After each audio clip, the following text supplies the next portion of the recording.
My in-laws forced me to care for my husband's disabled aunt while they vacationed in Greece. Minutes after they left, she stood up and said, "I've been hiding. They poisoned my husband for his $3 million. Then at midnight an 11-year-old girl appeared and said, "She's my mother. Please, help me." When they came back, someone was waiting. My name is Sarah, and I discovered my husband's family secret by accident when I walked into the wrong room at 2 in the morning. I'd been living in their mansion for 3 weeks, still adjusting to married life, when insomnia got the better of me. I was looking for the kitchen to make some tea, but instead I pushed open a door I'd never noticed before. Inside, stacks of cash covered an entire dining table. Not just a few bills. Bundles upon bundles of $100 notes, rubber-banded and organized like someone's twisted version of a filing system. I stood there frozen, my heart hammering against my ribs. The moonlight streaming through the window made the money look almost unreal, like movie props. But when I reached out and touched one stack, the crispness of the bills confirmed what I already knew. This was real money. More money than I'd ever seen in one place. Before we continue with Sarah's shocking discovery, I want to thank you for listening to stories about courage and standing up for what's right. If you believe in protecting the vulnerable and seeking justice, please consider subscribing. It's free and helps us share these important stories. Now let's see what happens next. I backed out of the room slowly, closing the door exactly as I'd found it. Sleep became impossible after that. I spent the rest of the night staring at the ceiling, trying to make sense of what I'd seen. Where does that kind of cash come from? Why wasn't it in a bank? And most importantly, why was it hidden in a room that looked like it hadn't been used in years? The next morning, I watched my husband's family over breakfast with new eyes. His mother, Patricia, lounged in her silk robe until nearly noon, painting her nails and complaining about the maid's coffee. His father, Robert, spent his day reading newspapers and making phone calls that seemed to involve a lot of whispering. My sister-in-law, Jessica, flitted between shopping websites and reality TV shows, ordering things she didn't need with credit cards that apparently had no limits. None of them worked. Not a single one had a job, an office, or even a hobby that resembled productive activity.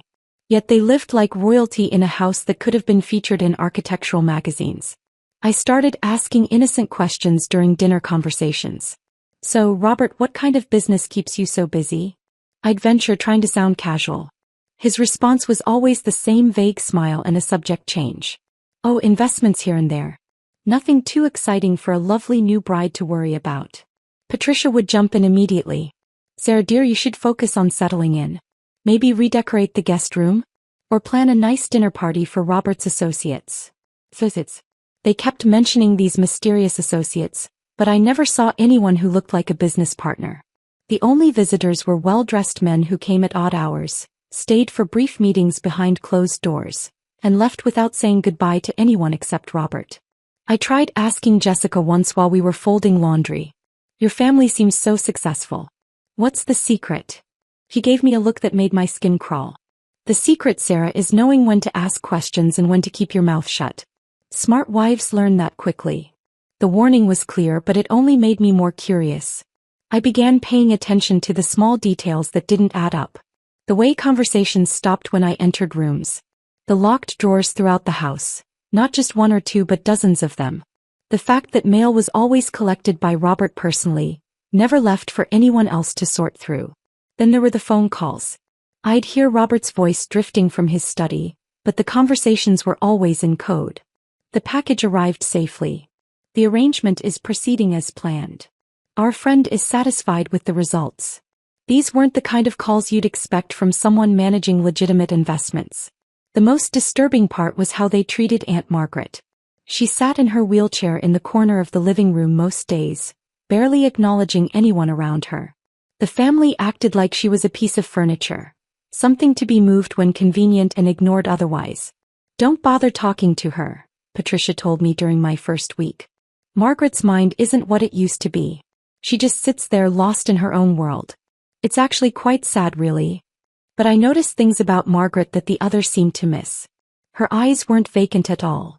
They were alert, watching, taking in every conversation and movement around her. When I'd smile at her, she'd nod slightly as if she understood more than she let on. The family's treatment of her was cruel. Jessica would roll her eyes whenever Margaret needed help with something basic. God, it's like having a giant baby in the house, she'd mutter under her breath. Robert would speak about her as if she weren't sitting right there. Margaret's condition has been deteriorating for years. We're saints for taking care of her, really. I started spending more time near Margaret, pretending to read while actually observing her. She had a routine. She'd wheel herself to the window each afternoon and stare out at the garden. Sometimes I'd catch her looking at a small framed photograph she kept tucked in her blanket. The photo seemed to make her emotional, but whenever anyone else approached, she'd quickly hide it. One afternoon, I decided to break the family's unspoken rule. I sat down beside Margaret's wheelchair and spoke directly to her. "That's a beautiful view, isn't it?" I said softly, nodding toward the garden. Margaret turned to look at me, and for a moment I saw something flicker in her eyes. Surprise, maybe even gratitude. She opened her mouth as if to speak, but before any words came out, Jessica appeared behind us. "Sarah, what are you doing?" Jessica's voice was sharp, almost panicked. "Just chatting with Margaret," I replied, confused by her reaction. "Margaret doesn't chat. She's not capable of meaningful conversation. You're just confusing her." Jessica grabbed my arm firmly and pulled me away from the wheelchair. "Come on, I need help with something in the kitchen." As Jessica dragged me away, I glanced back at Margaret. The old woman was watching us with an expression I couldn't quite read. But it definitely wasn't confusion. It looked more like fear. That night, I couldn't stop thinking about the interaction. Why was Jessica so adamant about keeping me away from Margaret? What was the family so afraid I might discover? And why did I feel like I was being tested every single day, as if my loyalty was constantly being measured? I realized I wasn't just living in a house with no work and too much wealth. I was living in a house full of secrets, and somehow Margaret was at the center of them all. The announcement came during Sunday brunch, delivered with the same casual tone Patricia used to discuss the weather. "We've decided to take a lovely trip to Greece," she said, buttering her croissant. 3 weeks of island hopping. Won't that be divine? My fork paused halfway to my mouth. When do we leave?" Robert chuckled, but there was no warmth in it. "Oh, Sarah, you won't be joining us. Someone needs to stay here with Margaret. She requires constant supervision, and we can't possibly take her on such a demanding trip." I looked around the table at their faces. Jessica applying lipstick without looking up, my husband David studying his phone, Patricia smiling that practiced smile that never reached her eyes. None of them seemed to think this was unusual. "But I've never taken care of someone with her condition," I protested. "What if something happens? What if she needs medical attention?" "Margaret's been the same for years," Jessica said dismissively. "All you need to do is make sure she eats, gets her medication, and doesn't hurt herself. It's not rocket science." David finally looked up from his phone. "It's decided, Sarah. This is your chance to prove you're really part of this family. Taking care of Margaret is an honor. She's been with us for so long." The way he said honor made my stomach turn. There was something deliberate about this assignment, something that felt more like a test than a vacation arrangement. "How long will you be gone?" I asked, trying to keep my voice steady. 3 weeks, Robert replied. "Maybe 4 if we decide to extend. Greece is so beautiful this time of year." 4 weeks. Alone in this massive house with Margaret and whatever secrets it contained. I wanted to refuse, to demand they hire a professional caregiver, but something in David's expression warned me against pushing further. "Of course," I said quietly. "I'll take good care of her." The next few days passed in a blur of preparation. Designer suitcases appeared in the hallway, expensive clothes were dry cleaned, and travel documents were organized with military precision. I watched them prepare for their luxury vacation while I researched basic caregiving techniques online, feeling more isolated with each passing hour. The night before they left, David pulled me aside. "Sarah, I want you to understand something. Margaret can be unpredictable. Sometimes she says things that don't make sense, stories that never happened. If she starts talking about the past, just nod and change the subject. Don't encourage her fantasies." "What kind of fantasies?" "Paranoid delusions. She thinks people are out to get her, that someone hurt her husband. Complete nonsense, of course. The poor woman's mind is gone." He squeezed my shoulder, but his grip was too tight. "Just keep her comfortable and quiet. That's all we ask." They left early Thursday morning in a convoy of black cars heading to the airport. I stood in the doorway watching their taillights disappear, and suddenly the house felt enormous around me. The silence was complete. No more background chatter, no television murmuring from the living room, no phone calls echoing from Robert's study. I spent the first day establishing a routine. I helped Margaret with her breakfast, wheeled her to different rooms for scenery changes, and made sure she took her evening medications. She was compliant but distant, responding to my questions with nods or simple words. By the second day, I noticed she seemed more alert. Her eyes followed me around the room more actively, and she appeared to be listening more carefully to the sounds of the house. When I offered to wheel her to the sunroom for afternoon tea, she nodded eagerly, the first real enthusiasm I'd seen from her. The sunroom was my favorite part of the house. Floor-to-ceiling windows provided a panoramic view of the garden, and the afternoon light made everything feel warm and peaceful. I positioned Margaret's wheelchair near the windows and went to prepare our tea. When I returned with the tray, I found her staring intently at the garden, her hands gripping the armrests of her wheelchair. Something about her posture had changed. She looked tense, almost ready to spring into action. "Margaret, would you like some tea?" I asked, setting the tray on the small table beside her. She turned to look at me and I was struck by how different her eyes seemed. Gone was the vacant stare I'd grown accustomed to. Instead, she studied my face with sharp intelligence, as if she were making some kind of decision. "Sarah," she said, her voice clearer than I'd ever heard it. "How long have they been gone?" The question surprised me. 2 days. They'll be gone for several more weeks. Margaret nodded slowly, then did something that made my heart skip a beat. She placed her hands on the armrests of her wheelchair and pushed herself up. Not struggling or stumbling, but rising with deliberate strength. I nearly dropped the teacup I was holding. "Margaret, what are you?" "I've been waiting for this moment," she interrupted, standing fully upright. Her voice was steady, her gaze unwavering. "I've been pretending to be helpless for 2 years, waiting for the right time, the right person." My mind reeled. "Pretending? But you're in a wheelchair. You can't." "I can do everything I used to do," she said, taking a step toward me. "They've been drugging me, Sarah. Keeping me docile, keeping me quiet. But I've been cheating, spitting out half my medications when no one was looking, building up my strength slowly." I sank into the chair across from her, my legs suddenly too weak to support me. "I don't understand." Margaret's eyes filled with tears, but her voice remained strong. "My husband didn't die in an accident, Sarah. They murdered him. Poisoned him slowly over months, made it look like heart failure. And my daughter, my beautiful little girl, they told everyone she ran away, but she didn't. They took her from me." The words hit me like physical blows. "Margaret, that's impossible. The family would never." "The family you married into," she said, her voice breaking slightly, "are not who you think they are. They killed my husband for his money, for his business, for everything he built. They've been keeping me prisoner in my own home, waiting for me to die so they can inherit everything that's rightfully mine." I stared at her, trying to process what she was telling me. The woman I'd thought was mentally impaired was standing before me, completely lucid, accusing my husband's family of murder and kidnapping. "But why are you telling me this now?" I whispered. Margaret wiped her eyes and straightened her shoulders. "Because you're the first person in 2 years who's looked at me like I'm a human being. Because you asked me about the photograph. Because I think you might be the one person in this house who still has a conscience." She walked to the window and pressed her palm against the glass. "Sarah, I need your help. My daughter is still alive and I know where she is. But I can't save her alone. I need someone they trust, someone who can move freely without suspicion." The afternoon sun streamed through the windows, casting long shadows across the sunroom floor. In that moment, I realized my entire world was about to change forever. "Where is she?" I asked, my voice barely above a whisper. Margaret turned from the window, her face etched with pain and determination. "There's a boarding facility about 40 miles from here. They told everyone it's a school for troubled children, but it's really a place where inconvenient people disappear.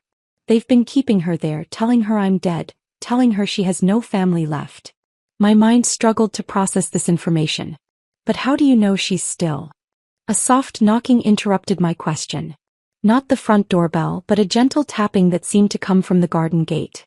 Margaret's entire body went rigid. "That's her," she breathed, rushing to the window. "Oh my God, that's her." I followed her gaze and saw a small figure at the wrought iron gate that separated the garden from the street. Even from this distance I could tell it was a child, thin, wearing clothes that looked too big, carrying what appeared to be a small cloth bag. How is that possible?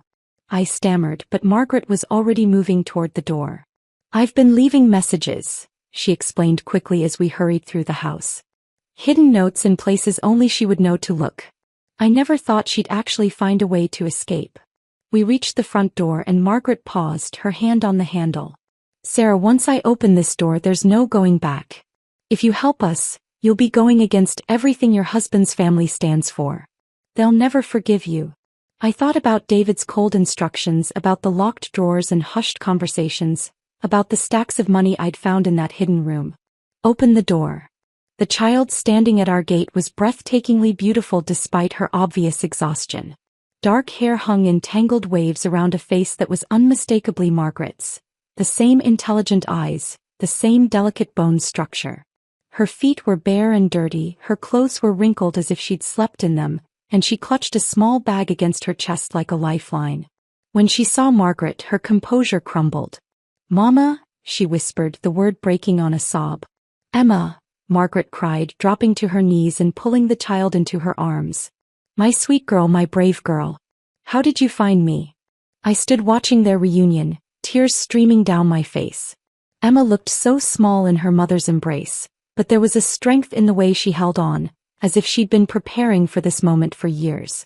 "They said you were sick," Emma said into Margaret's shoulder. "They said you couldn't take care of me anymore. But I knew they were lying. I knew you wouldn't leave me." Margaret pulled back to look at her daughter's face, smoothing the tangled hair away from her forehead. "Never. I would never leave you willingly. They took you from me, but I've been fighting to get you back every single day." Emma turned to look at me with curious eyes. "Who is she, Mama?" "This is Sarah," Margaret said, taking my hand and squeezing it. "She's the reason we can be together right now. She's going to help us." The weight of that promise settled on my shoulders, but I nodded without hesitation. "Of course I am." We went inside and I watched Emma explore the house that should have been her home. She moved carefully as if she expected someone to jump out and drag her away at any moment. When she reached the living room, she stopped in front of a family portrait that included a man I'd never seen before. "That's your grandfather," Margaret said softly. "Your father's father. This was his house, his business, everything.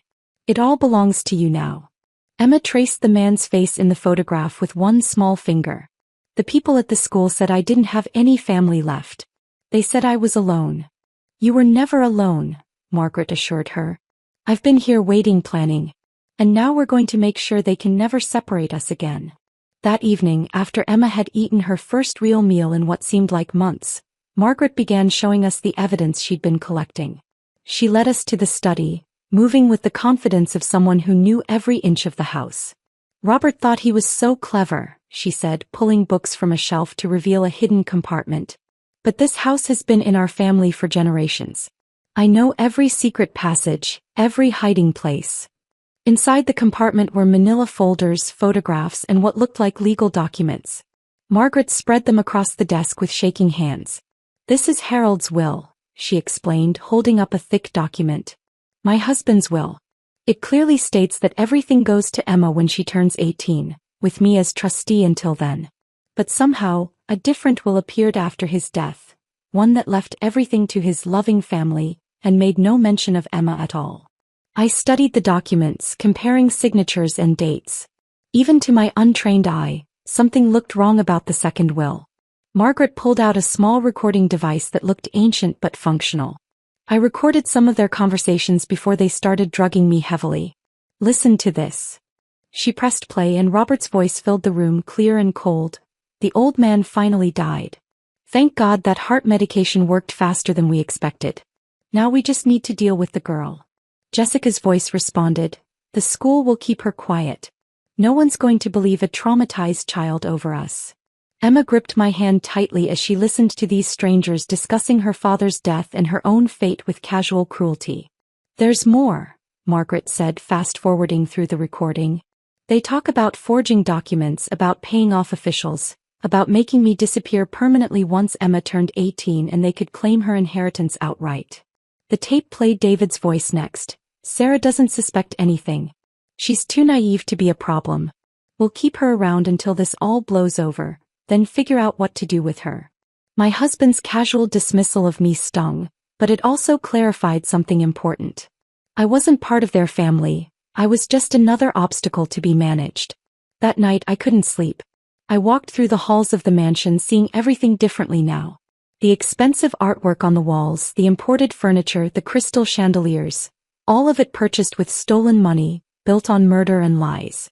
I found myself standing in front of the family portraits again, studying the faces I'd once tried so hard to please. Patricia's smile looked predatory now.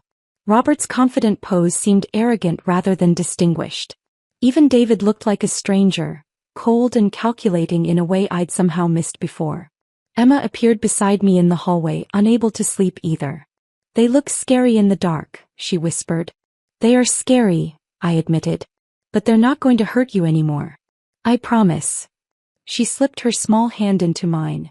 "Mama says you're different from them. She says you still have a good heart." I squeezed her hand gently. "Your mama is very wise." As we stood there in the dim hallway, surrounded by the faces of people who had destroyed so many lives, I made a silent vow. Emma and Margaret had suffered enough.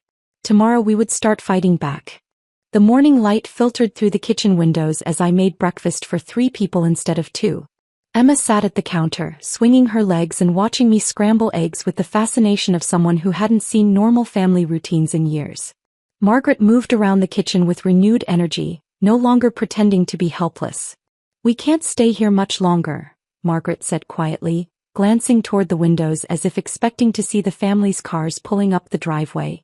"They'll be calling to check on things soon, and when they do, they'll want to talk to you about how I'm doing." I flipped the eggs, my stomach churning at the thought. "What do we tell them?" "Nothing. We don't answer their calls." Margaret's voice was firm, but I could hear the underlying fear. "Sarah, we need to go to the police today. This evidence won't mean anything if we wait too long." Emma looked up from her orange juice. "Will the police believe us?" "The people at the school said nobody would ever believe me if I told stories about my family." The pain in her young voice made my chest tight. "We have proof, sweetheart. Your mama collected lots of proof." But as I said it, doubt crept into my mind. Would the police really believe such an elaborate story? A respected family, pillars of the community, accused of murder and kidnapping by a woman they'd convinced everyone was mentally ill? Margaret seemed to read my thoughts. "I know it sounds impossible, but we have to try. Every day we wait makes it more dangerous for Emma." After breakfast, we spent an hour preparing. Margaret gathered all her hidden evidence into a large bag while I helped Emma find shoes and a jacket that fit properly. As we prepared to leave, I caught sight of myself in the hallway mirror and barely recognized the woman staring back. 3 days ago, I'd been a confused newlywed trying to fit into a wealthy family. Now I was about to become a whistleblower in a murder case. "Are you sure about this?" Margaret asked, studying my face. "Once we walk out that door, there's no pretending you don't know what they've done. They'll see you as a traitor." I thought about David's dismissive voice on that recording, calling me naive and disposable. I stopped being their family the moment I learned the truth. We slipped out through the kitchen door, avoiding the main entrance where neighbors might see us. I called a taxi from my phone, asking the driver to pick us up at the corner rather than the house. Margaret wore a scarf and sunglasses, while Emma stayed close between us, still clutching her small bag. The taxi driver was a middle-aged woman who chatted pleasantly about the weather as we drove through the city. She had no idea she was transporting a murder victim's widow and kidnapped child to what might be the most important police report of her career. "Where should we go?" I asked Margaret quietly. "The local station?" Margaret shook her head. "Too risky. Robert plays golf with half the officers there, and Patricia volunteers at their charity events. We need to go downtown to the central station where they don't know the family personally." The ride took 40 minutes through morning traffic. Emma pressed her face to the window, watching the city pass by with wonder. "I forgot how big everything is," she whispered. The school was surrounded by trees. You couldn't see anything else. At the downtown police station, a glass and concrete building that looked more like a government office than the small-town station I'd imagined, we approached the front desk with our evidence bag and our incredible story. The desk sergeant, a tired-looking man in his 50s, listened to our opening explanation with the expression of someone who'd heard every possible human drama. "So you're reporting a murder that happened 2 years ago, a kidnapping and financial fraud?" "Yes," Margaret said, placing the evidence bag on the counter. "And I have documentation to support everything." Within an hour, we were sitting in an interview room with Detective Maria Santos, a sharp-eyed woman who seemed genuinely interested in our story. She spread Margaret's evidence across the table, examining each document carefully. "These medical records show unusually high levels of sedatives in your system," Detective Santos said, studying the lab reports. "Who was prescribing these medications?" "Dr. Phillips," Margaret replied. "But I don't think he knew what the family was doing with them. They were crushing extra pills into my food, making me take double doses." Emma sat quietly beside her mother, occasionally answering questions about the boarding facility. Her descriptions of the place painted a picture of a legitimate-looking institution that kept children isolated and compliant. "We'll need to verify everything," Detective Santos explained after we'd been talking for 2 hours. "The recordings are helpful, but we'll need more corroborating evidence. Can you think of anyone else who might have witnessed suspicious behavior?" Margaret nodded eagerly. "The household staff. Patricia fired most of the longtime employees after Harold died, but there were a few who asked questions. Mrs. Chin, the cook, was let go right after she commented on how much weight I was losing. And James, the gardener, was dismissed after he asked why Emma's bedroom was being cleaned out." Detective Santos took notes rapidly. "We'll track them down. In the meantime, I'm concerned about your safety. If this family is as dangerous as you're describing, they might not react well to your absence." That afternoon, we were transferred to a safe house across town, a modest apartment building where Detective Santos assured us we'd be protected while the investigation proceeded. The apartment was small but clean, with 2 bedrooms and a kitchen stocked with basic supplies. Emma explored the space with cautious excitement, touching furniture and looking out windows as if she couldn't quite believe she was really free. That evening, as I helped her get ready for bed, she asked quietly, "What if they find us here?" "They won't," I promised, though my own hands were shaking as I tucked her under the covers. "Detective Santos has officers watching the building. You're safe now." But that night, Emma's nightmares started. She cried out for her father, reliving memories that had been buried under months of institutional routine. I sat beside her bed, holding her hand and whispering reassurances while Margaret paced the apartment, too anxious to sleep. "I should have fought harder," Margaret said during one of these late-night vigils. "I should have found a way to protect her better." "You survived," I told her firmly. "You kept yourself alive long enough to save her. That's what matters now." The next morning, Detective Santos called with updates. "We've interviewed Dr. Phillips. He admits to being concerned about your condition but says the family convinced him your symptoms were psychological. We're also examining the boarding school.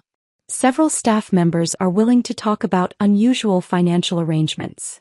Over the following days, the investigation gained momentum. Police visited the house, photographing everything and installing hidden cameras in case the family returned early.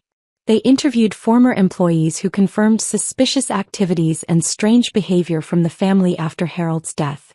But it was Dr. Phillips' admission that broke the case open. Faced with evidence of the drugging, he revealed that Patricia had been requesting stronger medications, claiming Margaret was becoming difficult to manage. He'd been uncomfortable with the requests but had trusted the family's judgment. 3 days into our stay at the safe house, Detective Santos arrived with news that would change everything. "We've verified the authenticity of the original will, and we've found evidence of financial transfers that support your claims. We're ready to move forward with arrests." As I watched Emma play quietly in the corner, finally beginning to relax after years of captivity, I realized that justice was no longer just about exposing the truth.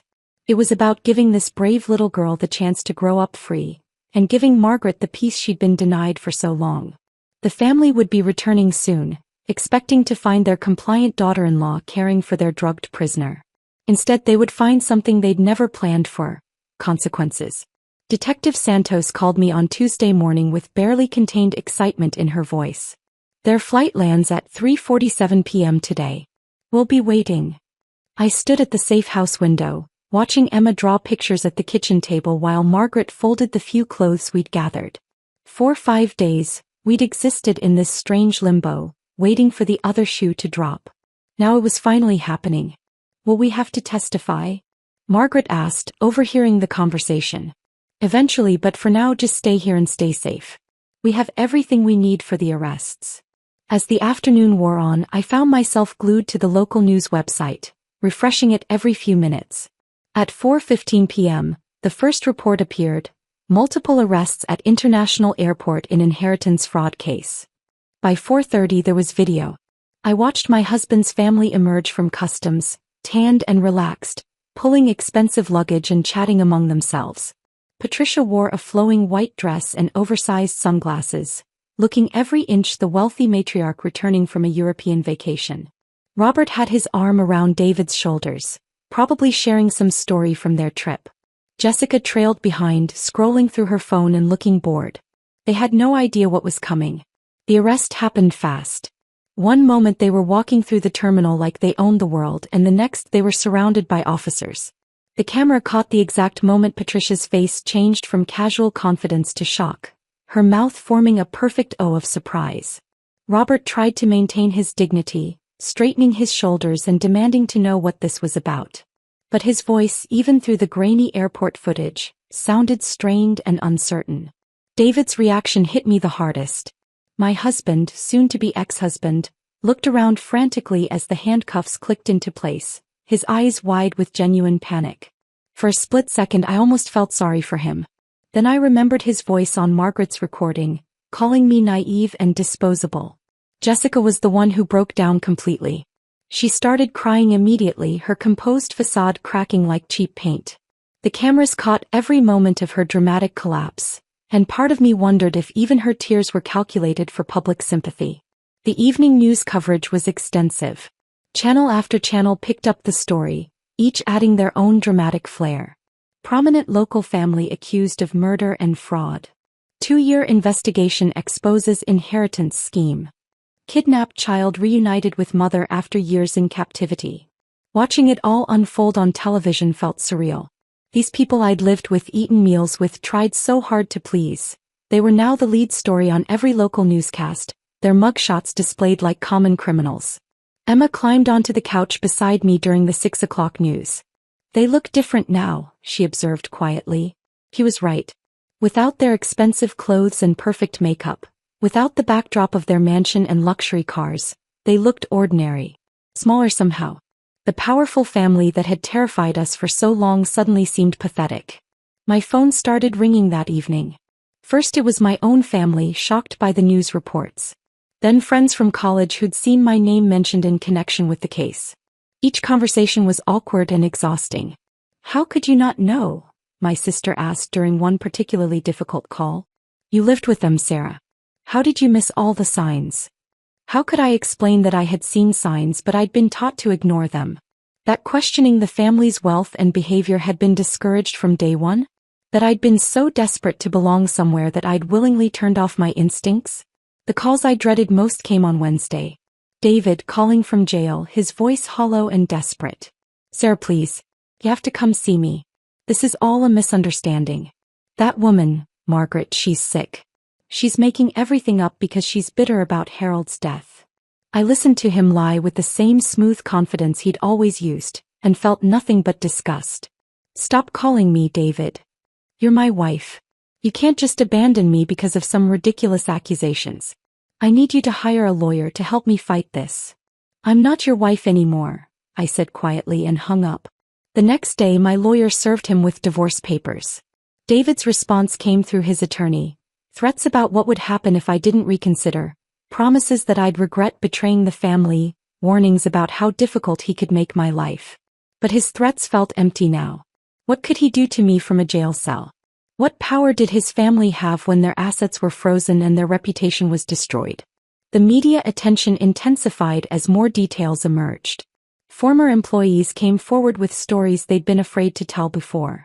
Dr. Phillips held a press conference, explaining how he'd been manipulated into over-medicating Margaret. The boarding school was raided and other families began coming forward with suspicions about their own children. By Friday, the story had gone national. Financial experts appeared on talk shows, explaining how inheritance fraud worked and how often families like Harold's became targets. Legal analysts debated the strength of the prosecution's case. The coverage painted Margaret as a hero, a woman who'd endured years of abuse and drugging to protect her daughter and seek justice for her murdered husband. Emma was described as a brave survivor who'd escaped captivity to reunite with her mother. Me. I was the daughter-in-law who'd helped expose the truth. Some reports called me courageous. Others implied I'd been foolish not to see what was happening sooner. I tried not to read the comments on news websites, but sometimes I couldn't help myself. On Saturday morning, exactly 1 week after the family had left for Greece, I made a decision that surprised even me. I asked Detective Santos to drive me back to the house. "Are you sure?" she asked. "The media might be watching the property. I need to see it one more time. To say goodbye properly." The mansion looked different in the morning light. Smaller somehow. The perfectly manicured lawn and expensive cars in the driveway no longer impressed me. Now I saw it for what it really was, a facade built on blood money and lies.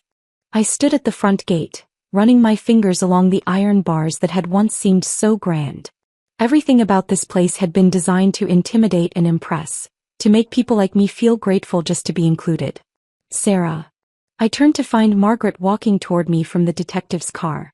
She moved with confidence now, no longer pretending to be frail or confused. "What are you doing here?" I asked. She joined me at the gate, looking up at the house that had been her prison for 2 years. Detective Santos brought us by to collect some of Emma's things. Her father's photographs, some jewelry that belonged to my mother. Things that were always ours. We stood together in comfortable silence, two women who'd been underestimated and manipulated by the same family. "I came to say goodbye," I admitted. "To close this chapter." Margaret nodded, understanding. "Where will you go now?" I honestly didn't know. My old life felt like it belonged to someone else and my new life was still taking shape. "I'll figure it out. You saved our lives, Sarah. Emma and I, we owe you everything." Margaret's voice was soft but firm. "Don't leave. Not yet. We're going to need each other for what comes next." "What comes next?" I asked, studying Margaret's face as she gazed at the mansion that had held so many secrets. She was quiet for a long moment, then turned to me with an expression I hadn't seen before, hope mixed with determination. "We built something new. Something clean." My first instinct was to run. Every logical part of my brain screamed that I should pack my things, move across the country and never look back. Start over somewhere nobody knew my name or my connection to this scandal. But as Emma emerged from Detective Santos' car, clutching a small wooden box that must have contained her father's photographs, I felt something shift in my chest. "Where would you go?" I found myself asking Margaret. "After everything's settled legally, I mean." "Harold left me a small cabin in the mountains," she said, watching Emma carefully examine the mansion's facade. "About 2 hours north of here. He bought it years ago as a retreat somewhere peaceful to write and think. The family never knew about it. It was our secret." Emma looked up at us, her dark eyes serious beyond her years. "Are we really free now, Mama? They can't take me away again." Margaret knelt down and cupped her daughter's face gently. "Never again, sweetheart. I promise." But even as she said it, I could see the fear lingering in Margaret's eyes. Freedom was still so new, so fragile. We all felt it. The constant looking over our shoulders, the expectation that somehow this was all too good to be true. My phone buzzed with another call from my sister. I'd been ignoring her for 3 days now, unable to face another conversation about how I'd brought shame on the family by cooperating with the police investigation. "You should answer it," Margaret said gently. "Family is complicated, but they're still family." I shook my head. They chose their side when they told me I was being disloyal to my husband. They don't get to have an opinion about my choices now. It was true. My parents had been horrified by the news coverage, more concerned about how my involvement would reflect on them than about whether I'd done the right thing. My sister had actually suggested I should have worked things out privately, rather than involving the authorities. 3 weeks later, the mansion sold faster than anyone expected. Apparently, even a house tainted by murder and fraud was attractive to certain buyers when the price dropped low enough. Margaret used her portion of the settlement to purchase a modest home in the hills, Exactly as she'd described. Peaceful, quiet, and completely ours. The moving process was strange and cathartic. We took very little from our old lives. I packed one suitcase of clothes and a few books. Margaret gathered Emma's things and some family photos that had been hidden away. Everything else we left behind as if we were shedding old skin. The new house was everything the mansion wasn't. Small enough that we could hear each other's voices from room to room. Bright and airy with big windows that looked out over rolling hills instead of manicured gardens designed to impress. The kitchen was tiny but functional, with a breakfast nook where Emma could do homework while I cooked dinner. Emma's adjustment to normal life was gradual but beautiful to watch. The first time she laughed. Really laughed, not the careful, quiet sounds she'd made at the safe house. We were in the kitchen making pancakes on a Saturday morning. Flour had somehow ended up everywhere, and when I accidentally flipped a pancake onto the floor, Emma burst into delighted giggles. Margaret and I just looked at each other and smiled. It was the sound of childhood finally being allowed to exist. Enrolling Emma in the local elementary school required careful coordination with Detective Santos and the district attorney's office. Her true identity had to be protected during the ongoing legal proceedings, but she deserved to have a normal school experience. Her teacher, Mrs. Rodriguez, was briefed on the basics without getting all the details. "She's been through a difficult transition," was how Margaret explained it. "She might need some extra patience while she adjusts." But Emma was resilient in ways that constantly amazed me. She made friends quickly, threw herself into art projects with enthusiasm, and came home each day with stories about science experiments and playground games. Watching her discover the simple joys of being a regular kid was better than any revenge we could have planned. Margaret's recovery was more complex. Some days she moved with confident energy, gardening or organizing Emma's school supplies. Other days, the weight of everything she'd endured would settle over her like a heavy blanket, and she'd spend hours sitting on the porch, staring at the horizon. I learned not to push on those difficult days. Instead, I'd bring her tea and sit quietly beside her, letting her know she wasn't alone. Sometimes she'd talk about Harold, sharing memories that had nothing to do with his death or the family's betrayal.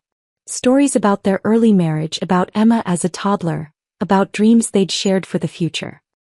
"He would have liked you," she told me one evening as we watched Emma chase fireflies in the backyard. "Harold had a good sense about people. He would have seen through that family's act immediately." The legal proceedings continued in the background of our new life. David's calls from jail eventually stopped after I had my number changed. The trials were set for the following year and we'd all have to testify, but for now we were allowed to simply exist. On quiet nights, the three of us would sit on the porch after Emma's bedtime, watching stars appear over the hills. We didn't often talk about what we'd been through. It felt too heavy for these peaceful moments. Instead, we planned small things. What to plant in the garden next spring. Whether Emma might like to try piano lessons. How to fix the squeaky back door. But sometimes, when the wind was just right and the night was particularly still, I'd catch Margaret's eye and see the same thought reflected there that lived in my own mind. We had brought down something much bigger than ourselves. A dynasty built on cruelty and greed had crumbled because 3 women, and 1 brave little girl, had refused to stay silent. I wasn't Sarah the naive daughter-in-law anymore. I wasn't even Sarah the whistleblower, though that's how the media still referred to me when they occasionally followed up on the story. I was Sarah who had chosen justice over comfort. Sarah who had protected a child when the adults around her had failed. Sarah who had learned that family isn't always about blood. Sometimes it's about who stands beside you when everything falls apart. As Emma grew taller and Margaret grew stronger, I realized we weren't just surviving what had happened to us. We were building something entirely new from the ashes of old lies. And that felt like the most powerful revenge of all. If this story of justice and courage had you on the edge of your seat, hit that like button right now. My favorite part was when Margaret stood up from that wheelchair and revealed the truth that changed everything. What was your favorite moment? Drop it in the comments below. Don't miss more powerful stories like this. Subscribe and hit that notification bell so you never miss an upload. I'm Natalie, 32 years old and pregnant with my first child. Pregnancy should be magical, filled with anticipation and joy as you prepare to welcome new life. My sister Amber and I were always close despite our complicated relationship. But nothing prepared me for what happened next. I never imagined my own sister would steal something so precious, my ultrasound, and pretend my baby was hers. If you've ever had a family member betray your trust, give this video a like and let me know where you're watching from. This story still breaks my heart to tell. Michael and I had been married for 3 wonderful years before we decided to try for a baby. We lived in a modest 2-bedroom house in suburban Boston. Nothing fancy, but it was our home, filled with love and dreams of expanding our family. The nursery-to-be was currently my home office, a small room with soft yellow walls that caught the morning sunlight perfectly. I had already imagined how we'd transform it once our baby arrived. As a pediatric nurse at Boston Children's Hospital, I spent my days caring for other people's children. The irony wasn't lost on me that helping sick kids heal was my passion, yet creating a child of our own proved challenging. For 18 months, we tried. Each negative pregnancy test felt like a tiny heartbreak. I tracked ovulation, changed my diet, tried acupuncture. Anything that might help. Michael remained my rock through it all, never allowing me to lose hope. Amber is my younger sister, just 2 years between us, but sometimes it felt like we were from different planets. Growing up, our relationship was defined by her constant need to have whatever I had. When I got a new backpack for school, Amber would throw a tantrum until Mom bought her an identical one. When I made the volleyball team, suddenly Amber was interested in volleyball too. This pattern continued through our teenage years. My first boyfriend wasn't safe from Amber's attention, my college choice became her college choice, and even my first apartment layout was mysteriously duplicated when Amber moved out. Our parents unwittingly encouraged this behavior. Mom always had a soft spot for Amber. My father described her as delicate and in need of extra attention. Dad tried to remain neutral, but he worked long hours and often missed the subtle dynamics playing out between us. I learned early to keep special things private, to carve out experiences that were just mine. It wasn't healthy, but it was survival. In recent years, Amber's life had been a series of disappointments. She jumped between jobs, retail management, real estate assistant, personal trainer, never sticking with anything longer than 8 months. Her romantic life followed a similar pattern. Guys were initially drawn to her vibrant personality and striking looks. Amber had the same dark hair as me, but with natural waves I'd always envied, and green eyes that people commented on wherever she went. But relationships fizzled once partners discovered her tendency toward dramatic emotions and competitive nature. Her most recent boyfriend, Jackson, seemed different. They dated for nearly 2 years, a record for Amber. He was stable, kind, and worked as an architect. They talked about marriage, about building a life together. Then suddenly, they broke up. Amber was devastated but tight-lipped about what happened. Through mutual friends, I learned that Jackson wanted children and Amber had been hesitant, changing her mind repeatedly until he couldn't handle the uncertainty anymore. After their breakup, Amber's fixation on finding a partner and starting a family intensified. Every conversation circled back to her biological clock, her fears of ending up alone, her jealousy of friends posting baby announcements on social media. I tried to be supportive while gently suggesting therapy might help her work through these feelings. She dismissed the idea immediately. When I discovered I was pregnant after 1.5 years of trying, I was ecstatic and terrified simultaneously. The 2 pink lines on that test represented everything we'd been hoping for. Michael cried when I told him, placing his hand on my still flat stomach and whispering hello to our baby. We agreed to wait until the 12-week mark to tell extended family, though I couldn't resist sharing the news with my parents right away. Mom and Dad were thrilled. Their first grandchild was on the way. They promised to keep our secret until we were ready for a broader announcement. I debated telling Amber early, knowing her emotional state had been fragile since her breakup with Jackson. Michael suggested waiting, reminding me how she'd reacted to my promotion last year, with forced smiles and then a week of distant behavior. But she was my sister. If I couldn't share this joy with her, what did that say about our relationship? So I invited her for coffee at my favorite local bakery, a neutral space where I could gauge her reaction. When I told her, Amber's face cycled through several emotions: surprise, something unreadable, then what appeared to be genuine happiness. She hugged me tight, asked when I was due, and immediately began talking about hosting my baby shower. Her enthusiasm seemed sincere, and I felt relieved. Maybe this baby would bring us closer together. In the following weeks, Amber texted daily asking how I was feeling. She brought over ginger candies when morning sickness hit, researched prenatal vitamins, and seemed invested in my pregnancy journey. Yet something felt off about her sudden, intense interest.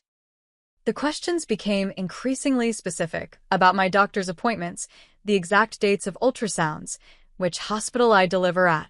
I attributed my unease to pregnancy hormones, making me paranoid. Then I caught her looking through my purse one afternoon while I was in the bathroom. When confronted, she laughed it off, saying she was looking for a mint. I didn't mention that the mints were visible in the outer pocket, nowhere near where her hands had been. Looking back, I should have recognized these as the first red flags. But I wanted so badly to believe my sister was simply excited about becoming an aunt. I ignored the warning signs, a decision I would soon regret. My first trimester was rough. Morning sickness hit me hard, except it wasn't just morning sickness, it was all-day sickness. I lost 7 pounds instead of gaining weight, something my doctor monitored closely. The fatigue was unlike anything I'd experienced before. I'd fall asleep on the couch by 8 every evening, sometimes mid-conversation with Michael. Despite the discomfort, each symptom reassured me that hormones were flowing and our baby was developing. At 8 weeks, we had our first ultrasound appointment. The grainy black and white image on the screen didn't look like much to the untrained eye, but to us, it was everything. The rapid fluttering of that tiny heart, 167 beats per minute, brought tears to my eyes. The technician printed several copies, which immediately became my most treasured possession. One went into my wallet, one on the refrigerator, and the others in a special memory box I'd purchased specifically for pregnancy mementos. When we reached the 12-week mark, Michael and I hosted a small dinner party to share our news with close friends and extended family. I prepared my grandmother's lasagna recipe, and Michael decorated the dining room with subtle hints, a small pair of baby shoes as the table centerpiece, sonogram photos tucked into the corner of a framed family picture. We didn't announce anything immediately, waiting to see if anyone would notice the clues. Amber arrived 20 minutes early, offering to help set up. She wore a new dress and seemed unusually interested in the table arrangements. When our friends Rachel and her husband Tom arrived, followed by Michael's brother James and his wife Sarah, the evening began in earnest. The conversation flowed along with the wine, sparkling cider for me, and finally, during dessert, my brother-in-law James spotted the sonogram. "Wait a minute," he said, pointing toward the frame. "Is that what I think it is?" Michael squeezed my hand under the table as we confirmed the news. The room erupted in congratulations, hugs, and excited questions about due dates and gender preferences. Amber's reaction was subdued compared to everyone else's. She smiled and offered congratulations, but I noticed her eyes didn't quite match her expression. When Rachel asked how I was feeling, Amber interrupted before I could answer. "She's been so sick," Amber said, as if she were the authority on my pregnancy. "Much worse than most women. The doctor is a bit concerned." This wasn't true. My doctor had assured me that while unpleasant, my symptoms were normal. When I corrected her, Amber laughed it off as a misunderstanding, but I caught a flash of something in her expression. Annoyance? Embarrassment? I couldn't quite place it. As weeks passed, Amber's presence at our house increased. She dropped by unannounced, offering to help with chores or bringing prenatal-friendly snacks. While I appreciated the support, her hovering began to feel intrusive. She'd rearrange things in our kitchen, claiming she was organizing better for when baby comes. She asked detailed questions about my medical care that felt beyond normal interest. "Which doctor are you seeing again? What's her specialty?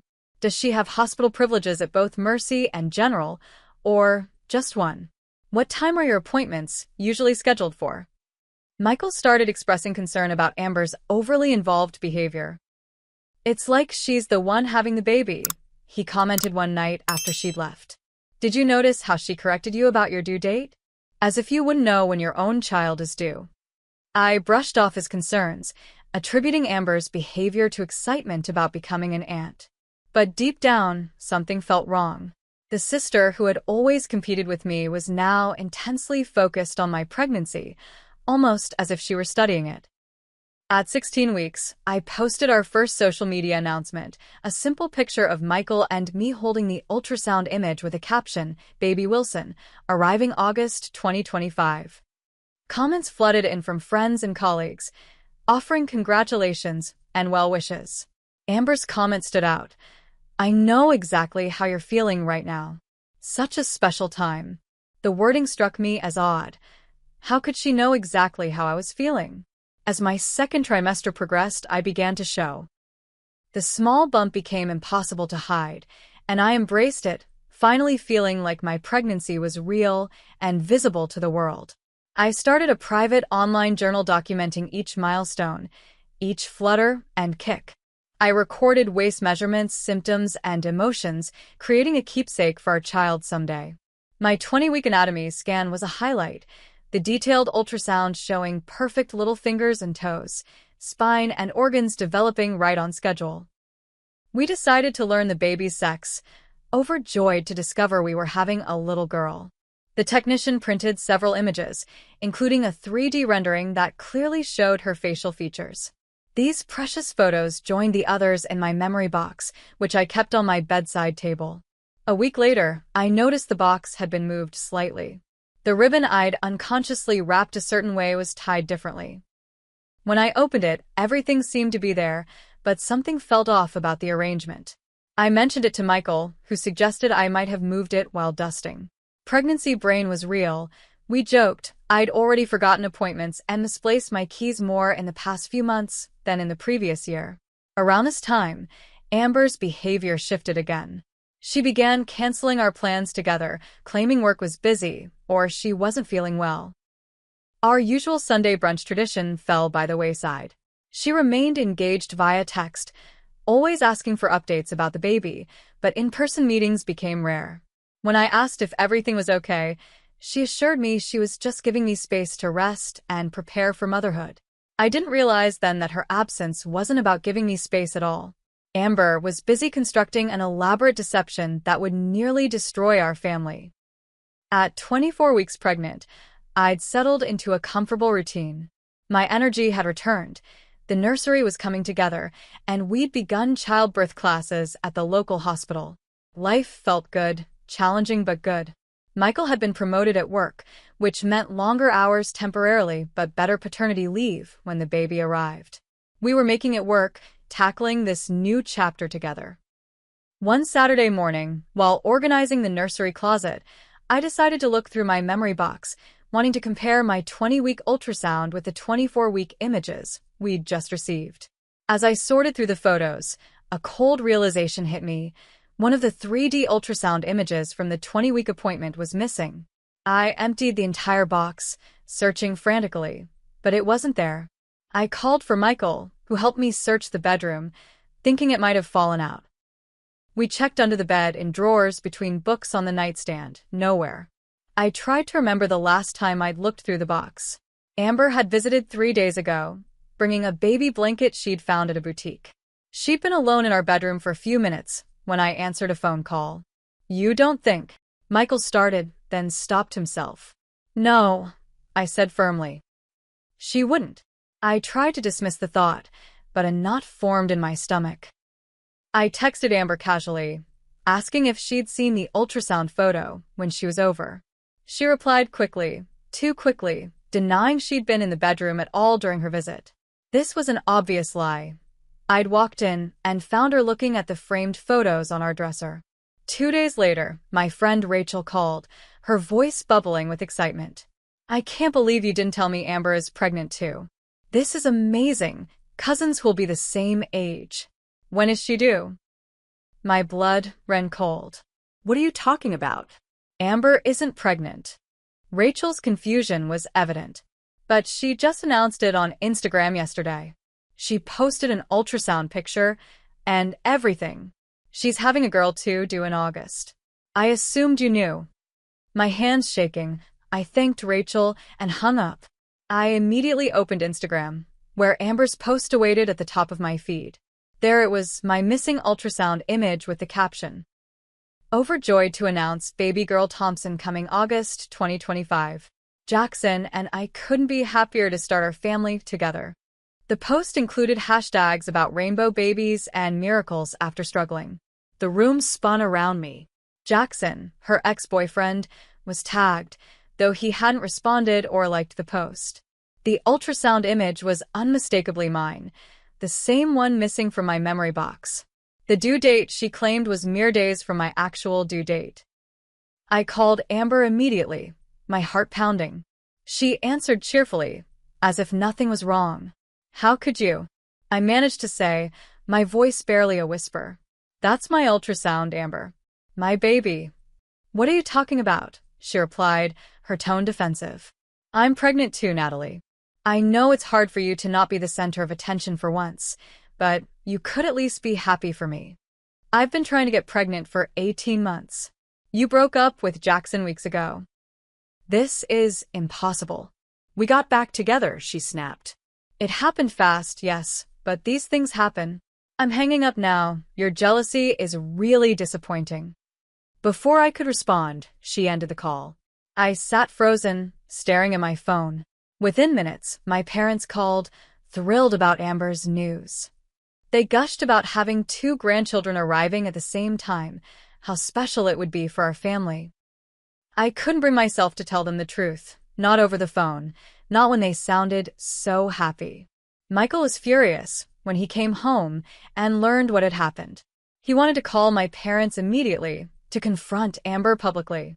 I hesitated, concerned about my sister's mental state.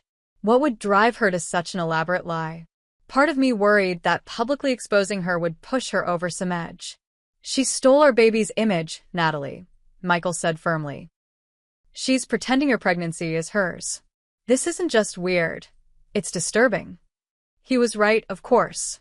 But I needed evidence beyond just my missing photo. I needed to understand the extent of her deception before confronting her. So I did something I never thought I'd do. I asked a mutual friend to send me screenshots of her private messages with Amber. What I discovered was chilling. For weeks, Amber had been sending friends detailed messages about her pregnancy journey. She described morning sickness identical to mine, cravings that matched mine exactly, and doctor's appointments scheduled suspiciously close to my own.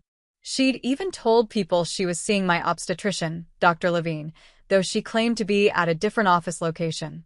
Most disturbing were the additional ultrasound images she'd shared privately, all stolen from my memory box, I now realized. Photos I hadn't even noticed were missing. She'd crafted an entire fictional pregnancy narrative, mirroring my experience week by week, staying just behind my timeline so she could copy my symptoms and milestones. That night, I barely slept.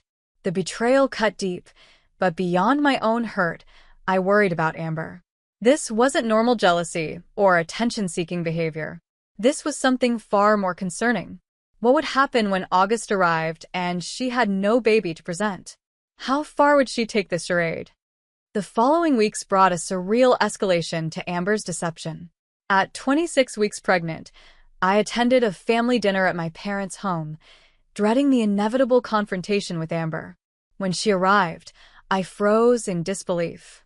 She wore a fitted dress with what appeared to be a pregnancy bump, smaller than mine, but unmistakable. She had purchased a prosthetic belly or patted herself to maintain the illusion. Throughout dinner, she mimicked my symptoms with unsettling precision. When I mentioned heartburn, she placed her hand on her false bump and complained about experiencing the same. When I declined wine, she made a show of requesting sparkling water for the baby. She even excused herself to the bathroom at one point, returning with comments about the baby pressing on her bladder. My parents were completely taken in, enchanted by the idea of their daughters sharing this journey simultaneously. Mom talked excitedly about the joint baby shower she was planning, while Dad beamed with pride at the thought of 2 grandchildren. I remained mostly silent, watching this performance unfold, still uncertain how to address it without causing a family implosion. Michael squeezed my hand under the table, his expression conveying both support and concern. We'd agreed to gather more evidence before confronting Amber and my parents, but watching this charade was becoming unbearable. 3 days after my gender reveal party, where close friends and family celebrated our news of expecting a girl, Amber announced on social media that she too was having a girl. The timing was no coincidence. She'd waited just long enough to make it seem like her appointment had fallen after mine, rather than copying my news outright. The situation grew more bizarre when I discovered Amber had created a baby registry with items nearly identical to those on my own. The same crib, the same stroller system, even the same unique handmade mobile I'd found from an artisan in Maine. When friends mentioned the similarity, she laughed it off as sister telepathy. More concerning was learning that her new boyfriend, Brian. Yes, suddenly there was a Brian instead of a reconciled Jackson, believed completely in her pregnancy. Through social media, I gleaned that they'd met only weeks ago at a coffee shop. He appeared in her photos proudly touching her fake bump, accompanying her to what she claimed were doctor's appointments. In one particularly troubling post, she tagged the same maternal boutique where I'd purchased maternity clothes, claiming they'd had a special mom-to-be shopping day. I attempted several times to speak with Amber privately, calling and texting to suggest we meet alone. Each time, she deflected or outright refused, always with an excuse. She wasn't feeling well. Brian had planned a surprise. She needed to rest.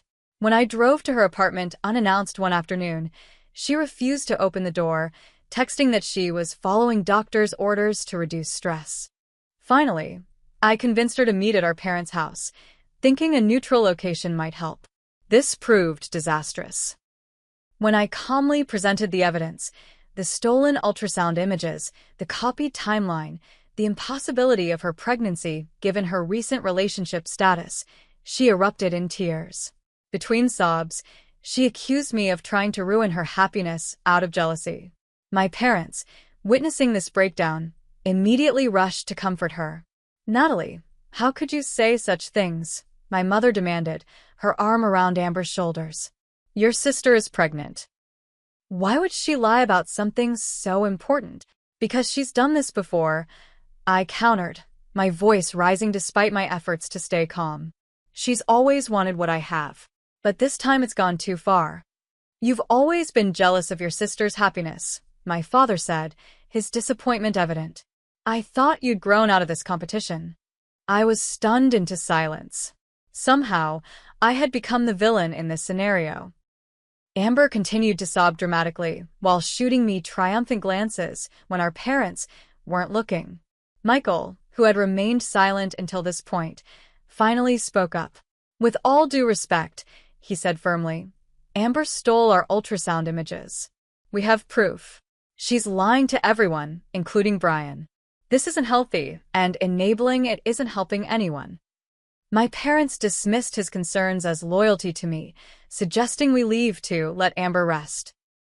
As we drove home, the full weight of the situation crushed down on me. Not only was my sister perpetuating an elaborate fraud, but my parents were unwittingly supporting it.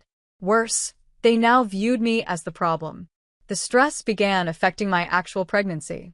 At my 28-week appointment, Dr. Levine noted my elevated blood pressure with concern. She asked about stressors in my life, and the whole story came tumbling out. Her expression shifted from professional interest to genuine alarm as I explained the situation. "Natalie, this level of stress isn't good for you or your baby," she warned. "I'm concerned about the potential for preeclampsia if your blood pressure remains elevated. You need to prioritize your health and your baby's well-being, even if that means creating distance from this situation temporarily." Her medical advice gave me permission to step back.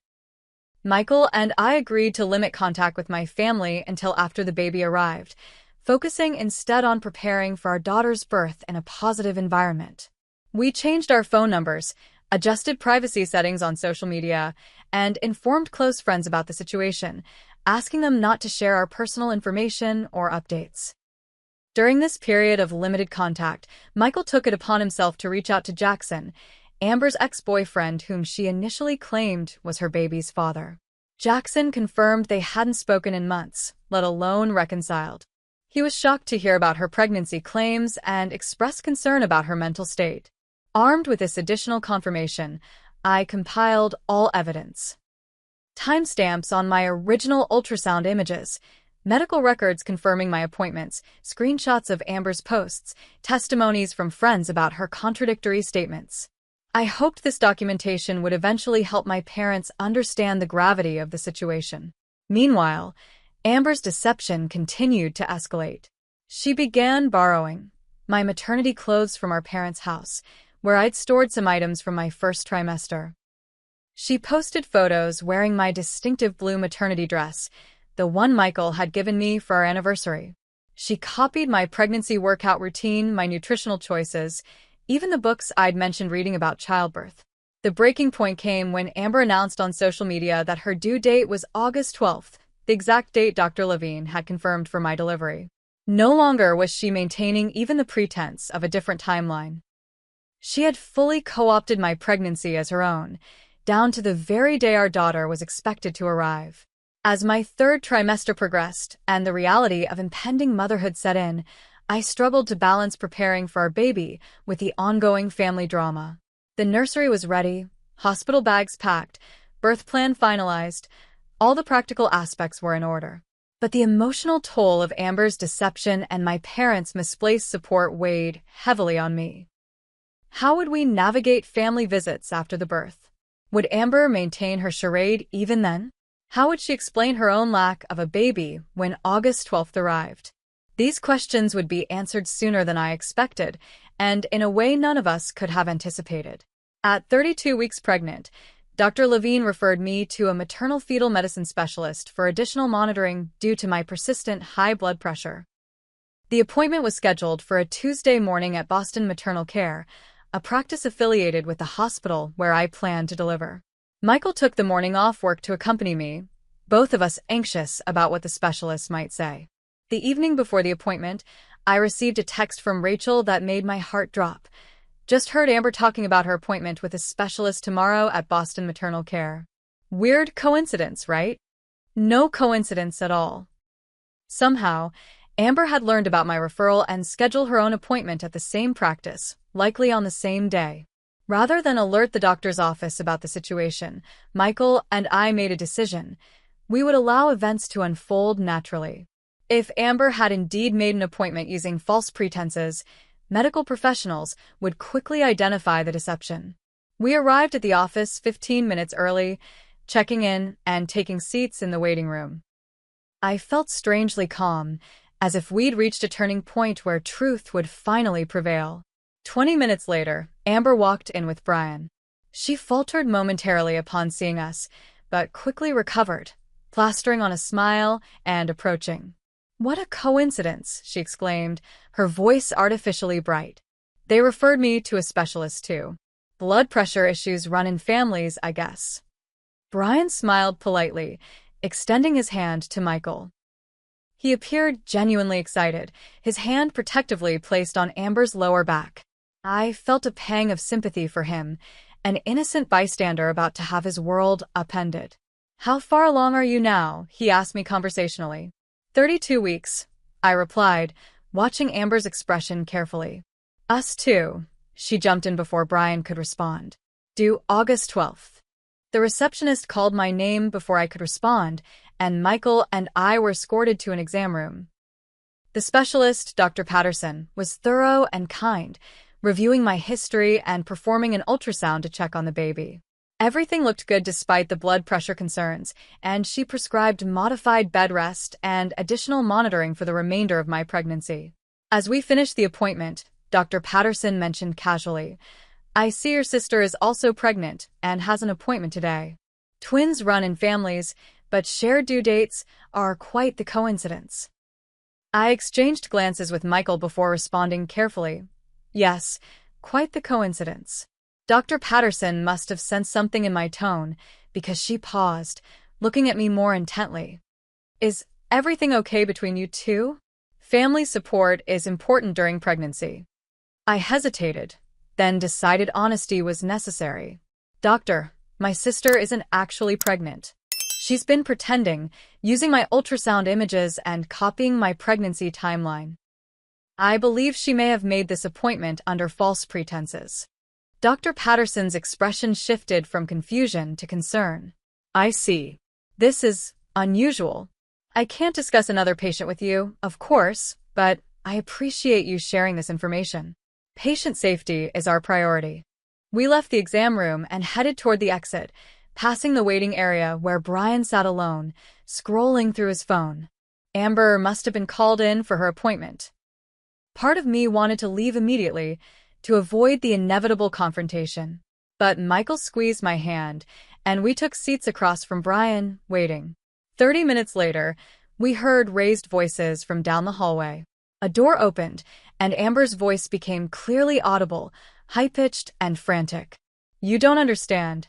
I am pregnant. Check again." Dr. Patterson's response was calm but firm. "Miss Thompson, as I've explained, there is no evidence of pregnancy. I've performed an ultrasound and blood work, both confirming you are not pregnant. I'd like to discuss some resources that might help you work through this situation." Amber emerged from the hallway, her face tear-streaked and contorted with anger. When she spotted us in the waiting room, she froze. Brian stood, confusion evident on his face. "What's going on?" he asked, looking between Amber and the doctor who had followed her into the waiting area. Amber's composure crumbled entirely. "They're lying. Natalie put them up to this, because she's jealous. I'm pregnant, Brian. I've shown you the ultrasounds." Dr. Patterson maintained her professional demeanor despite the outburst. "Sir, I understand this is confusing and distressing. Would you like to step into a private room to discuss this further?" Brian looked shell-shocked, his gaze darting between Amber and the doctor. "Are you saying she's not pregnant? But the pictures, the appointments, the everything." Amber lunged toward me suddenly, her finger pointing accusingly. "Tell them, Natalie.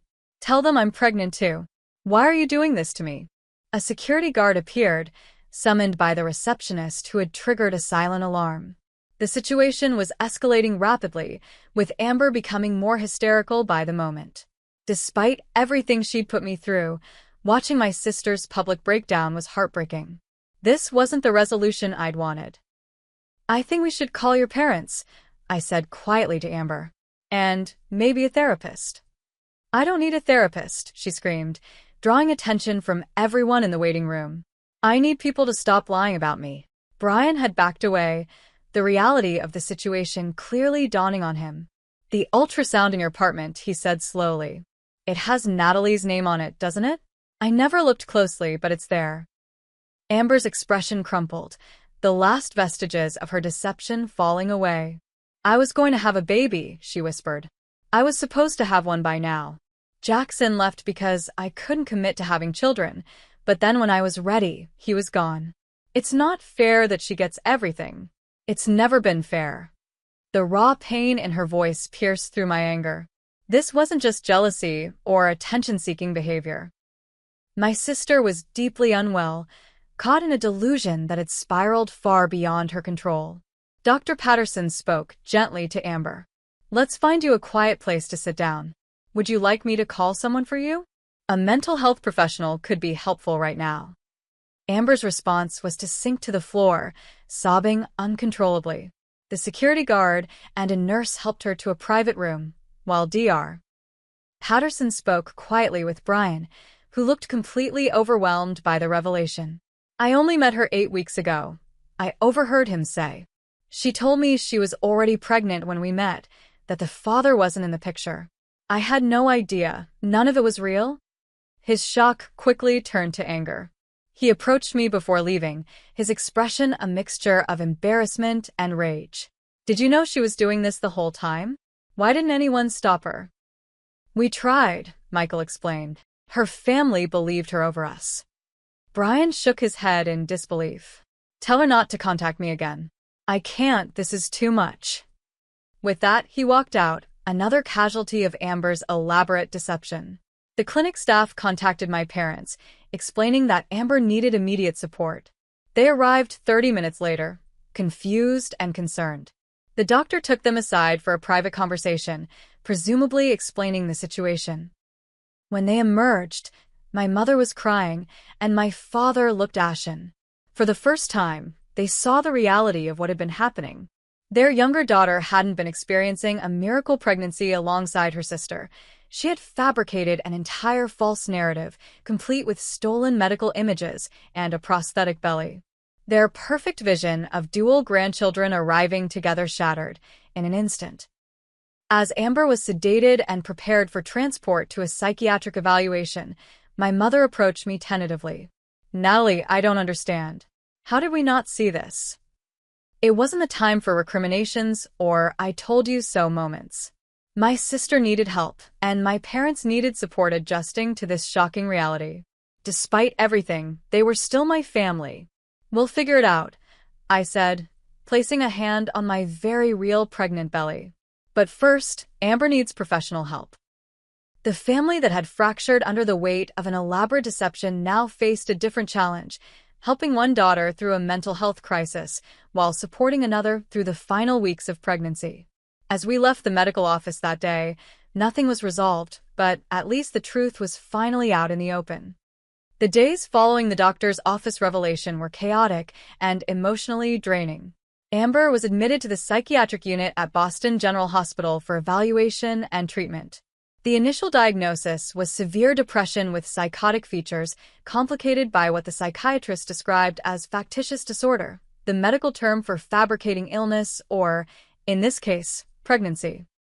My parents were devastated, struggling to reconcile the daughter they thought they knew with the one who had constructed such an elaborate deception. They spent most days at the hospital, attempting to understand Amber's condition and treatment plan.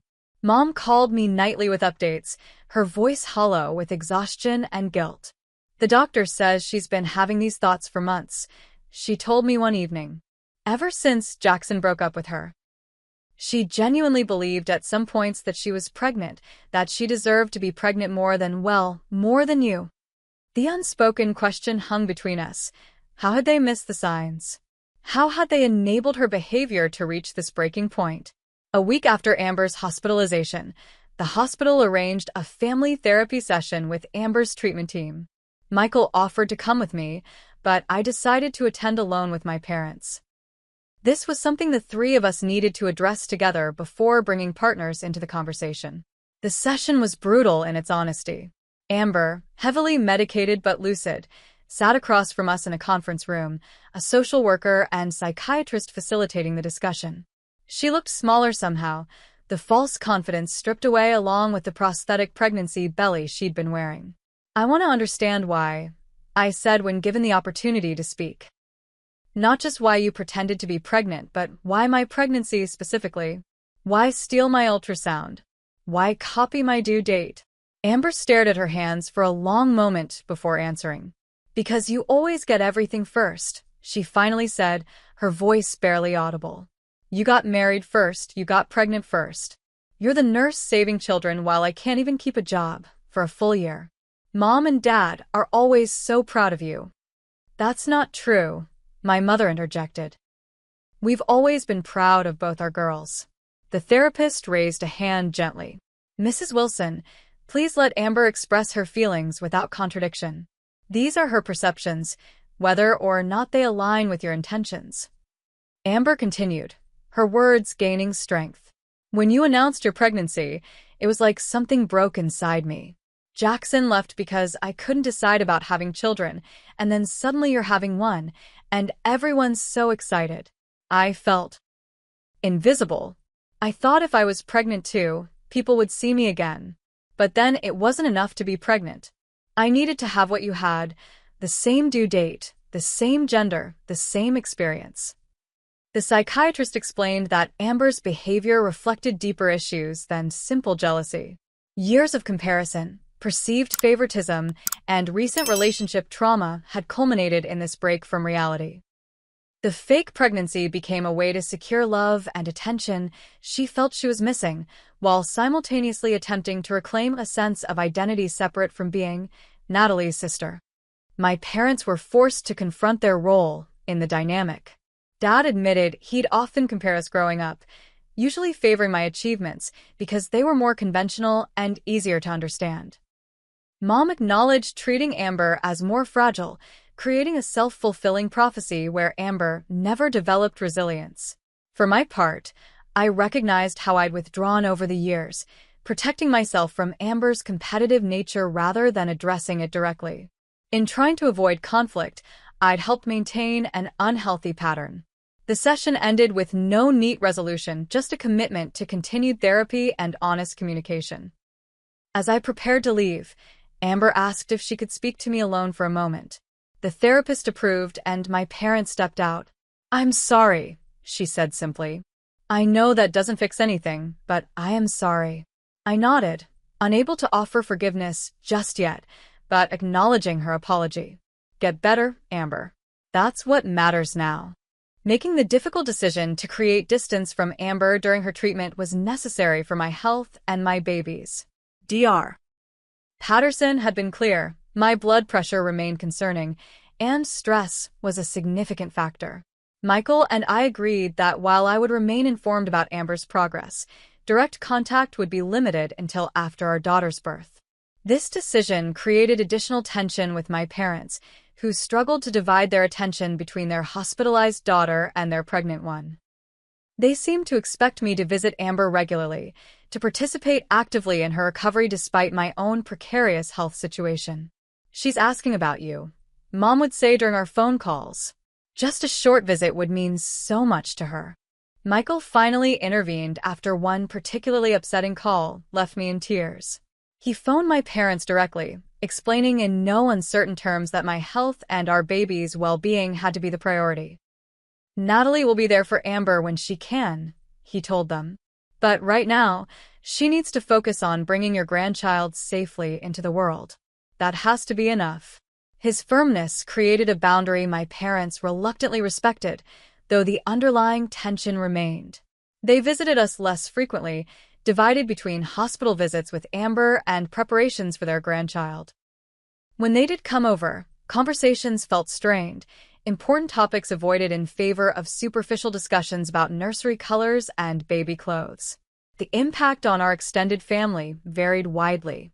My father's sister, Aunt Judith, immediately took my side, having witnessed Amber's attention-seeking behavior over the years. My mother's family largely rallied around Amber, viewing her as the victim of mental illness who needed support rather than judgment. Family gatherings were put on hold indefinitely, the fracture too raw to navigate in larger settings. Meanwhile, the practical aspects of preparing for motherhood continued. I began maternity leave at 34 weeks, focusing on rest and stress reduction. Michael transformed our home into a sanctuary, limiting visitors and screening calls. Friends like Rachel stepped up beautifully, organizing meal deliveries and offering practical support without bringing drama to our doorstep. After 2 weeks of treatment, Amber was released from the hospital with an outpatient treatment plan. My parents brought her to their home rather than returning her to her apartment, a decision I supported despite our strained relationship. She needed supervision and support that only family could provide. During her first week home, Amber sent me a letter, handwritten on actual stationery, not a text or email. In it, she expressed genuine remorse, acknowledging the hurt she'd caused and the trust she'd broken. She explained that her therapist had suggested writing as a way to communicate honestly without the pressure of face-to-face interaction. "I don't expect forgiveness," she wrote. "I'm not even sure I deserve it. But I want you to know I'm working hard to understand why I did what I did. The doctors say it will be a long process, but I'm committed to getting better. Not just for you or Mom and Dad, but for myself." The letter touched me, its vulnerability suggesting real progress. I wrote back a brief note expressing appreciation for her honesty and wishing her well in her recovery. It wasn't reconciliation, but it was acknowledgement, a small first step. Amber's initial progress in therapy seemed promising, but after returning to our parents' home, she experienced setbacks. Mom reported that she'd stopped taking medication consistently and had missed therapy appointments. She'd become fixated on my approaching due date, repeatedly asking when she could meet her niece and making comments about how she almost had a daughter too. These reports concerned me deeply. Despite professional intervention, Amber seemed unable to fully separate herself from the pregnancy narrative she'd created. My parents struggled to navigate this behavior, torn between enforcing boundaries and avoiding triggers that might worsen her fragile mental state. With just 3 weeks until my due date, I found myself in the painful position of setting firm boundaries with my parents. Michael and I invited them to dinner, where I explained as gently as possible that Amber would not be welcome at the hospital when our daughter was born, nor during our first weeks home. "This isn't punishment," I explained, seeing the hurt in their eyes. "This is protection, for our daughter, for me, and honestly, for Amber too. Putting her in a situation that might trigger another episode wouldn't be fair to anyone." My father nodded slowly, beginning to understand. My mother was less accepting, suggesting I was being overly cautious and denying Amber the chance to make things right. "Making things right doesn't happen in a delivery room," Michael said firmly. "It happens through consistent therapy and respecting boundaries. We're not saying never, we're saying not yet." They left that evening with a clearer understanding of our position, if not complete acceptance. As my due date approached, I found myself in the strange position of preparing for childbirth while emotionally distanced from half my family. It wasn't what I'd imagined for this special time, but it was necessary. The final weeks of pregnancy passed in a blur of doctor's appointments, last-minute preparations, and increasing discomfort. Despite the family strain, I found moments of pure joy, feeling my daughter's hiccups, watching Michael assemble the crib, folding tiny clothes for our soon-to-arrive baby. This was still our miracle, our long-awaited child, regardless of the circumstances surrounding her arrival. 3 weeks before my scheduled due date, I woke at 2 a.m. with unmistakable contractions. They were still 15 minutes apart, but their intensity left no doubt. Our daughter was coming early. Michael calmly timed the contractions while packing the car with our hospital bags. By 4 a.m., when contractions had progressed to 7 minutes apart, we decided to head to the hospital. In the midst of preparing to leave, Michael asked the question we'd been avoiding. "Should we call your parents now?" We'd previously agreed to wait until labor was well established before notifying them, giving ourselves privacy during the early stages. But now, faced with the reality of our daughter's imminent arrival, the decision carried emotional weight. "Not yet," I decided. "Let's get to the hospital and make sure this is really it. There will be plenty of time to call them later." This choice wasn't about spite or punishment. It was about protecting the sacred space of birth from any potential tension or stress. Our daughter deserved to enter the world surrounded by complete calm and love. The labor progressed rapidly after we arrived at the hospital. By noon, I was fully dilated and ready to push. The delivery room remained peaceful, just Michael, myself, and the medical team focused entirely on bringing our daughter safely into the world. At 1:27 p.m., Hannah Grace Wilson arrived, weighing 6 pounds, 4 ounces, with a strong cry and perfect APGAR scores. The moment she was placed on my chest, time seemed to stop. Her tiny fingers curled around Michael's pinky as he leaned over us, tears streaming down his face. In that perfect moment, the family drama faded completely.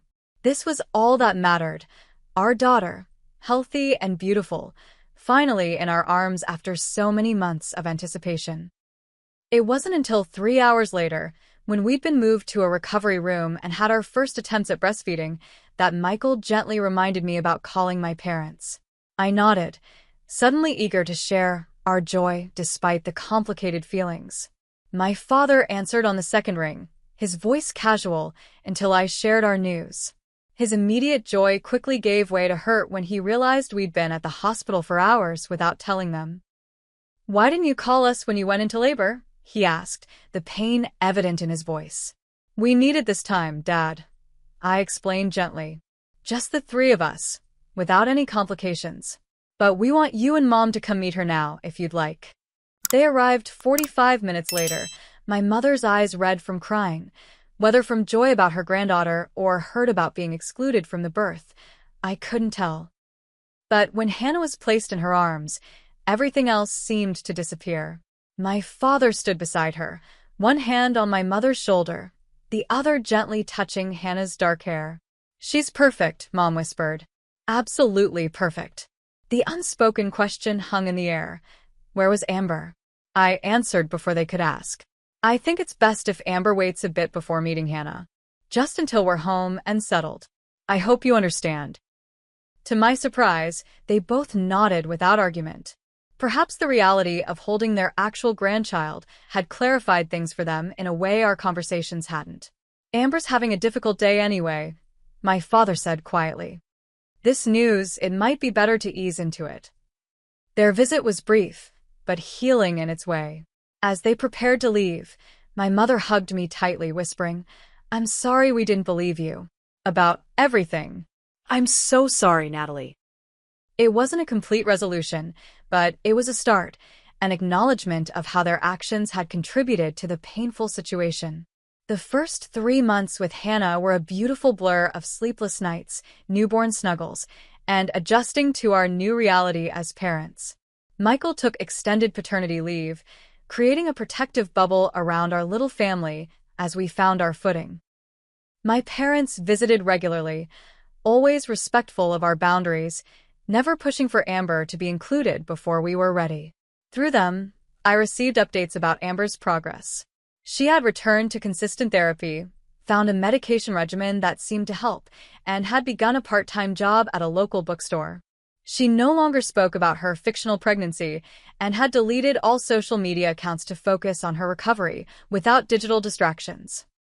As Hannah reached the 3-month mark, I felt ready to consider the next step in family healing. After discussing it thoroughly with Michael and consulting with Amber's therapist, we agreed to a supervised meeting between Amber and Hannah. The therapist suggested her office as a neutral location where she could facilitate the interaction and intervene if necessary. The day of the meeting, I felt a complex mixture of emotions: nervousness, hope, lingering anger, and compassion for my sister's struggles. Michael and I arrived with Hannah sleeping peacefully in her carrier, her chubby cheeks flushed pink from the car ride. Amber was already there, sitting stiffly on the edge of a couch in the therapist's office. She looked healthier than the last time I'd seen her, her eyes clearer, her posture more confident. When we entered, she stood but maintained her distance, clearly respecting the boundaries we'd established. "Thank you for coming," she said simply. "I've been looking forward to meeting her."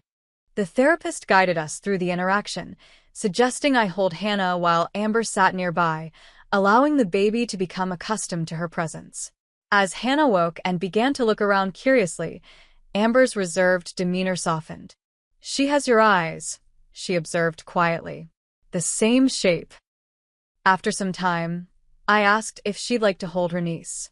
The moment Hannah settled into Amber's arms, something shifted in my sister's expression, a complicated mix of joy, grief, and acceptance.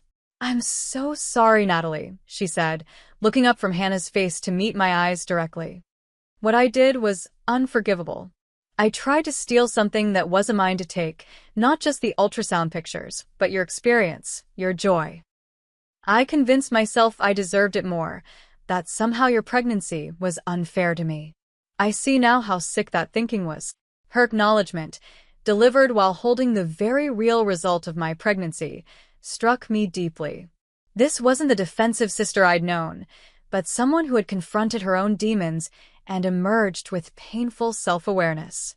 "I don't expect us to be close again," she continued.